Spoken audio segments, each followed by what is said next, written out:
Halo Sobat Nime. Wah, harusnya ini Dragon Master cuy. Tapi karena skripnya belum selesai, jadi ya Feng Hao dulu aja dah. Besok kita Dragon Masternya. Oke, langsung aja yuk kita gaskan Feng Hao-nya. Mereview sedikit dari part sebelumnya. Feng Hao saat ini dirinya sedang berkultivasi di dekat patung leluhur keluarga Feng. Sedangkan di tempat lainnya, patriark keluarga Feng saat ini dia sedang murka ketika dia mendapatkan sebuah informasi kalau saat ini aliansi cahaya mereka mencoba untuk dapat menggulingkan posisi keluarga Feng di dalam daftar 4 keluarga imperial. Namun tak lama setelahnya ada yang mengetuk pintu kamar, di mana orang itu yang datang dia melaporkan kepada patriark kalau saat ini harta pusaka milik keluarga Feng telah ditemukan, yang membuat patriark dia terkejut. Apa? Harta pusaka keluarga telah ditemukan? Bagaimana bisa itu terjadi? Ya, petua ini dia mengatakan kalau harta pusaka telah ditemukan oleh salah satu anak keturunan keluarga Feng yang memiliki garis keturunan dari leluhur Feng Ni yang bernama Feng Hao. Yang saat ini anak itu sedang berada di dalam sebuah pelatihan tertutup di puncak Gunung Diyun. Dan jelas berita itu membuat patriark senang karena sebelumnya para bangsawan kecil mereka mencoba untuk melepaskan aliansi mereka dan tidak lagi ingin berada di bawah pelindungan keluarga Fengku. Mereka sebelumnya menganggap kalau keluarga Fengku adalah keluarga harimau yang tidak lagi bertaring. Namun sekarang dengan kembalinya God Slayer, ini akan membuat mereka yang telah menarik diri dari keluarga Feng akan benar-benar mendapatkan sebuah hukuman. Maka dari itulah, untuk dapat mengkonfirmasi berita itu, di sini patriark dia pun berencana untuk pergi menuju puncak Diyun. Dan ya, beberapa saat kemudian patriark pun tiba di puncak ini dan dia dapat melihat Feng Hao sedang melakukan sebuah pelatihan tertutup. Dan ketika dia melihat Feng Hao, dia pun merasakan kalau tubuh anak ini dia benar-benar spesial. Dan di sini patriark dia juga memberikan sebuah apresiasi kepada Patua Feng Hen yang telah membawa kembali Feng Hao dan juga God Slayer ke sisi keluarga Feng. Dan itu membuat patriark dia akan mengangkat Feng Hen ini menjadi tetua inti dari keluarga Feng. Dan segera kau naikkan tingkat kultivasimu ke ranah sains. Dan dengan begitu, aku akan segera mengatur ulang wilayah yang akan kau kuasai. Dan ketika anak ini dia telah bangkit dari pelatihannya, segera suruh dia menemui diriku, ucap dari patriark. Sedangkan di sisi lainnya, di dataran suci Langshu, kuil iblis saat ini terjadilah sebuah perdebatan sengit ketika Qinwu dia harus bersih tegang dengan emaknya.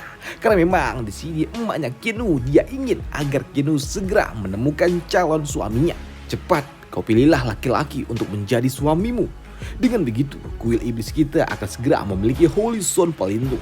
Namun di sini untuk Qinwu yang tidak ingin kawin dengan orang lain karena memang dirinya telah memiliki Feng Hao dan juga anak. Jelas hal itu membuat orang tuanya kesal karena mereka ternyata tidak tahu kalau ternyata Meng Er adalah anak biologis dari Qinwu. Mendengar sebuah perdebatan itulah di sini bapaknya Qinwu dia pun akhirnya datang dan kesal karena Qinwu dia tetap menolak untuk menikah, dan itu membuat bapaknya akan mengambil sebuah keputusan akan memilih siapa orang laki-laki yang cocok untuk Qinwu. Dan setelah pertandingan ini selesai, maka pemenang dari pertandingan itulah yang akan menjadi suamimu. Dan kau tidak diizinkan untuk keluar rumah sampai event itu selesai. Ujian dari bapaknya Qinwu yang membuat Qinwu dia jadi panik. Lah, mau dijodohin oleh orang lain. Padahal sejatinya Qinwu dia telah memiliki anak dan juga laki-laki yang dia cintai. Selain itu juga di sini Qinwu dia pun bingung bagaimana caranya untuk dapat lolos dari tempat ini. Karena satu-satunya cara agar dia dapat lolos adalah dengan bantuan dari Feng Hao. Namun perjanjian dengan Feng Hao akan diadakan 4 bulan lagi, sedangkan event pemilihan dari Holy Stone itu akan diadakan 2 bulan lagi. Dan kalau seperti ini semua pasti akan terlambat, pikir dari Qinwu. Namun di sela-sela kebentuan itulah ada seseorang pelayan yang datang dan melaporkan kalau saat ini ada seorang tamu yang datang ingin menemui Nona Qinwu.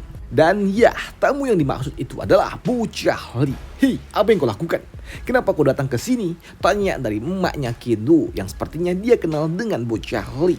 Ya, saya datang karena dipercayakan oleh seseorang untuk menyampaikan sebuah pesan kepada Nona Qinwu. Siapa? Siapa orang itu? Tanya emaknya ini. Feng Hao. Apa? Mendengar hal itu jelas membuat Qinwu dia bertanya, apa?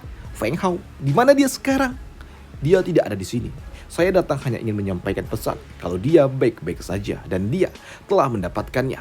Hanya itulah pesan dari Feng Hao.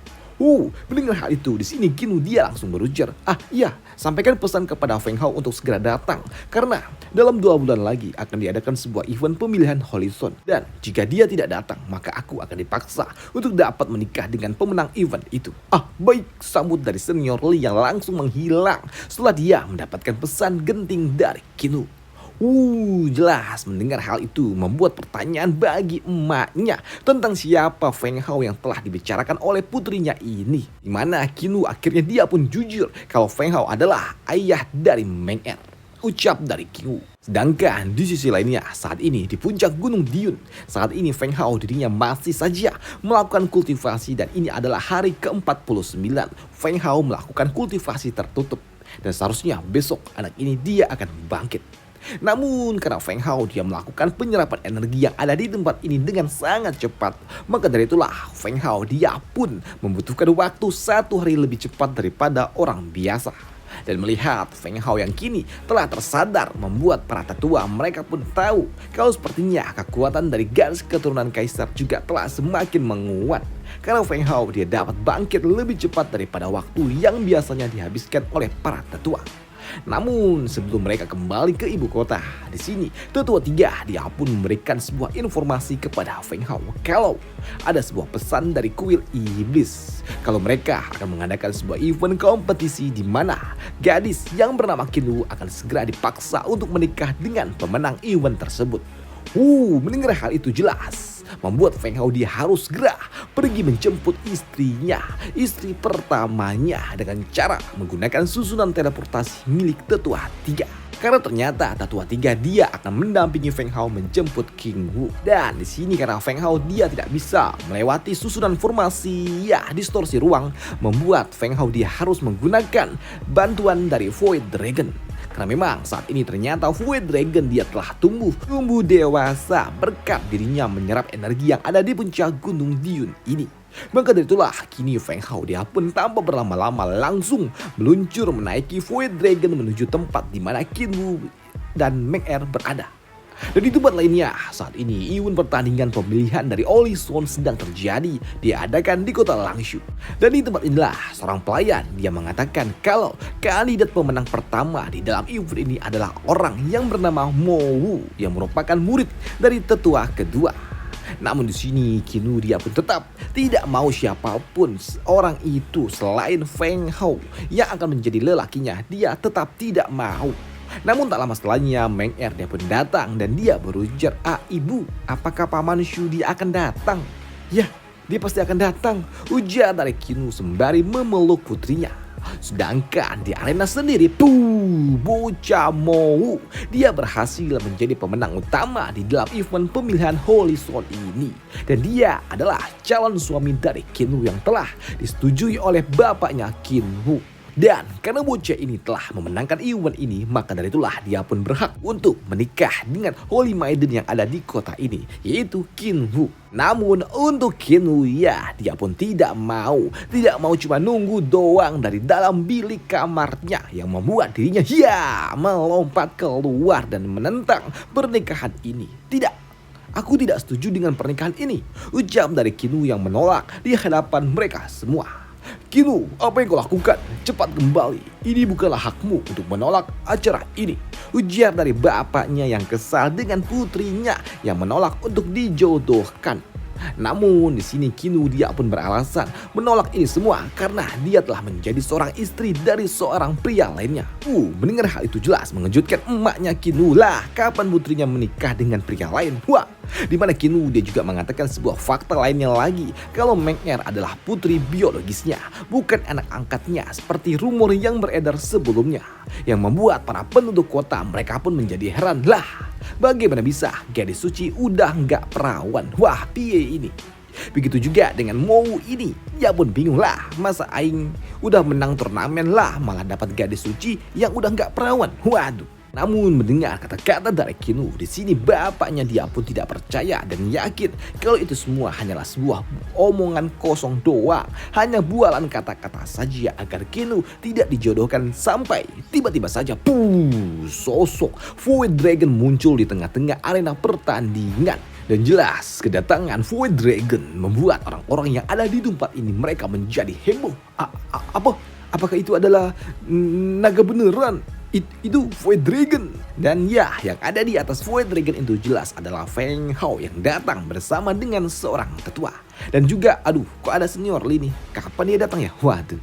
Ya, kedatangan Feng Hao jelas membuat Kinu dia pun senang. Bahkan dia pun menangis bahagia kalau lakinya benar-benar akan datang dan tidak meninggalkan dirinya. Dan untuk bapaknya Kinu yang merupakan Holy King yang ada di tempat ini, dia pun langsung datang menghampiri siapa yang berani datang ke tempatnya dengan sensasional ini. Naik naga pula. Siapa kalian berani-beraninya datang ke wilayahku? Ditanya seperti itu membuat Feng Hao dia berujar. Siapa aku? Ya, aku adalah orang yang akan membawa kembali istriku. Apa? Istri apaan? Aku tidak akan bisa membiarkan kau membawa putriku begitu saja. Namun mendengar orang tua itu mencoba untuk menentang, membuat tetua tiga dia berujar. Hei, orang tua, apakah kau ingin menyinggung keluarga Fengku? Mendengar kalau orang yang datang adalah anggota inti dari keluarga Feng membuat para tetua yang ada di tempat ini mereka menjadi sedikit bingung. Mereka berpikir apakah ini adalah keluarga Feng yang berasal dari keluarga imperial apa bagaimana? Sedangkan untuk Feng Hao jelas dia langsung turun untuk mengambil istrinya yang akan dilelang di tempat ini. Kinu, maafkan aku yang telah membuatmu menjadi takut. Namun jelas melihat Feng Hao yang datang main comot-comot bae membuat pria ini dia kesal. Hei, apa yang kau lakukan dengan Nona Kinu? Ini adalah sebuah tindakan perampokan. Datang-datang main comot-comot aja lu. Mendengar dirinya dikatakan sebagai orang jahat. Ya, aku adalah orang jahat yang akan mengambilnya.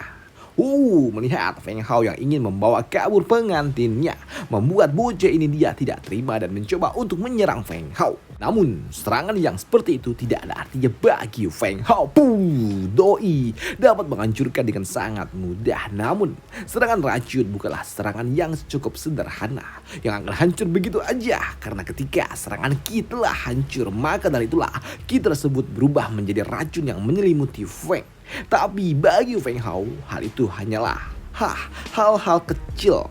Apalagi setelah dia mendapatkan pencerahan di Gunung Diun. Maka dari itulah si Kroci itu pun dengan sangat mudah dihajar oleh Feng Hao.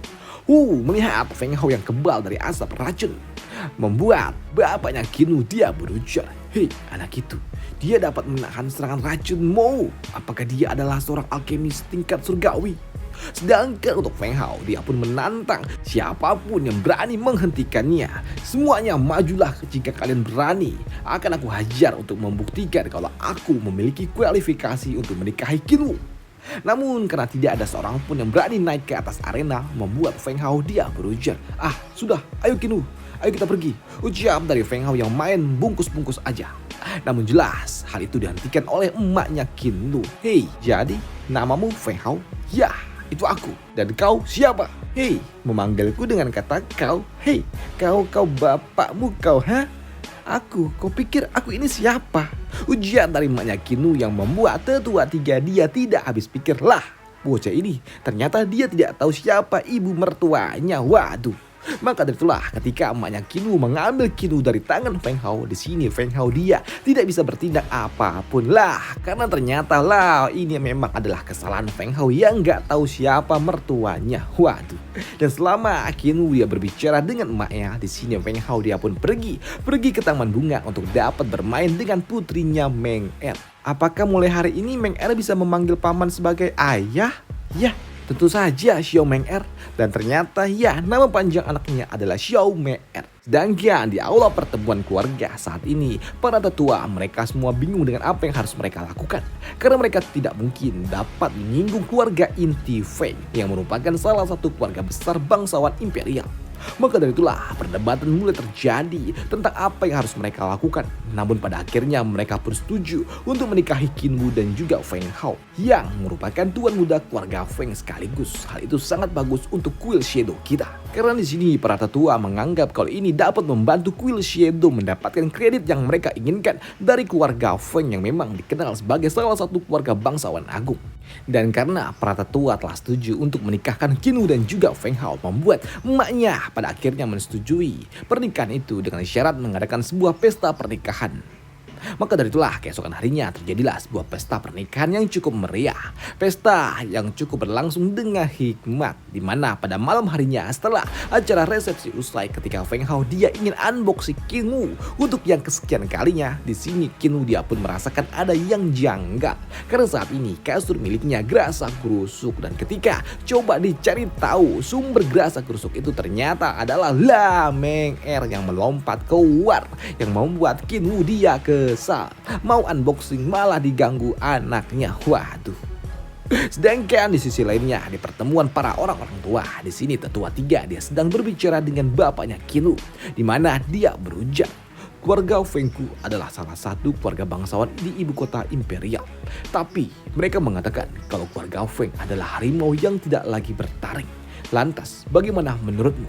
Tanya dari tetua 3. Tidak, saya tidak setuju dengan itu tetua. Walaupun keluarga Feng dirumorkan telah kehilangan harta pusaka mereka yang dikenal sebagai God Slayer, tapi binatang buas tetaplah binatang buas. Keluarga Feng tetaplah keluarga Feng. Ucap dari patua itu. Ya, itu benar. Itu benar adanya. Lantas, apakah kau pernah mendengar tentang rumor aliansi cahaya yang ingin mengusik keluarga Feng kami? Ya, aku pernah mendengarnya tetua. Namun seperti yang tetua tahu, keluarga kami adalah musuh dari aliansi cahaya karena mereka telah menghancurkan leluhur kami, dan kami sebagai tanah suci kuil Shadow, kami bersumpah akan membalaskan semua apa yang telah mereka lakukan kepada leluhur kami. Bagus, bagus. Karena kita ada di pihak yang sama dan kau juga telah memutuskan untuk bergabung dengan keluarga Fengku. Maka dari itulah, ya, kami bersedia untuk bergabung dengan keluarga Feng. Kami bersedia bersatu bekerja di bawah keluarga Feng. Ucap dari Pak Tua ini. Ya, baguslah. Bagus kalau seperti itu. Kami akan memberikan sebagian wilayah keluarga Feng kami untuk kalian kelola. Dan kami akan mengizinkan tanah sucimu untuk terlahir kembali di bawah pengawasan keluarga Fengku. Iya, baik, terima kasih tetua. Maka dari itulah kini 3 hari kemudian Qinwu dia pun akan berpisah dengan keluarganya. Di mana sebelum mereka pergi, di sini emaknya Qinwu dia pun memberikan sebuah wajingan kepada putrinya. Qinwu, ketika kau telah sampai di tanah suci milik keluarga Feng, maka kau akan menjadi anggota keluarga Feng secara resmi. Maka dari itulah kau harus mulai menjaga sikap dan juga kata-katamu. Ya, terima kasih ibu mertua, dan Anda tidak perlu khawatir. Aku akan menjaga Qinwu dan juga Meng Er dengan baik, ucap dari Feng Hao.